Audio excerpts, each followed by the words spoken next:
this is where we're actually getting into the good stuff. So let's start out by talking about computers from the idea that you have no idea what a computer is. That's how we're going to teach you in this class. So the first thing we're going to discuss are cases. Desktop cases, which are also referred to as towers. We have a full tower, as you can see here. This is going to accommodate any size motherboard. We have a mid-size tower. This is going to accommodate a smaller type motherboard. So your full-size tower is your ATX motherboard. Your mid-size tower is your micro ATX. And that can also fit into your mini tower. And then your smaller motherboards can fit into slimline or small form factor cases. So we have full tower, mid tower, mini tower, and SFF for small form factor. You're going to see a lot of computers today are in the small form factor, and we are only discussing desktops at this point. So get to know them, make sure you understand, and kind of get related to what size they are, but you don't have to memorize them. Now, just taking a quick look at the back of a machine.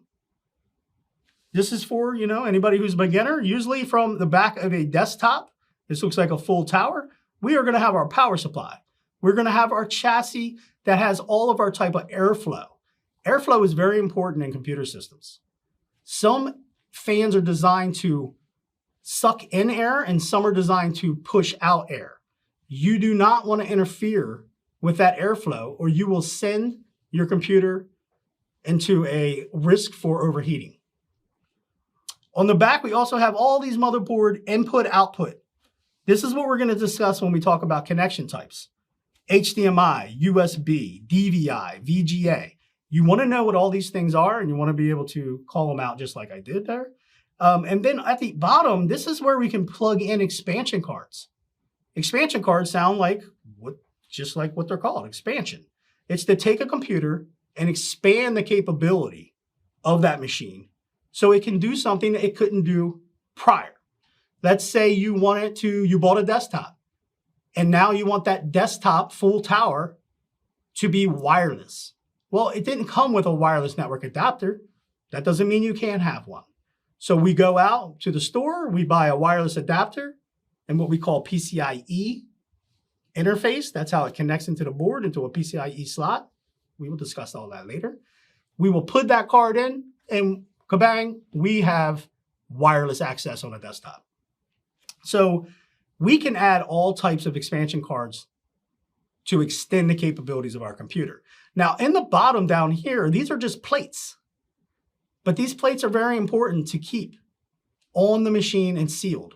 Why do we want to seal the machine? We just discussed it. Bingo! You are correct there. There's always a Mark. You are correct, Mark. Because we want to make sure that we are not going to produce any type of overheating. If you leave that uncapped and you leave a space open in the back, you have just invited potentially for your system to become overheated because the airflow has now been affected and it does not process the air properly. All right. To repair or replace, that is the question. We just are going to start getting in a habit of discussing FRU. FRU is Field Replacement Unit. This again is simply, do we throw away? Can we get rid of that device and add a new device into the component, the desktop, the laptop, or so on? Not all components are considered FRUs. It may be more economical to swap out or replace with a new component than to go ahead and buy a brand new laptop or, update your product altogether. Now, this is never going to be permanent for one particular company or person. This is going to be a person-by-person basis.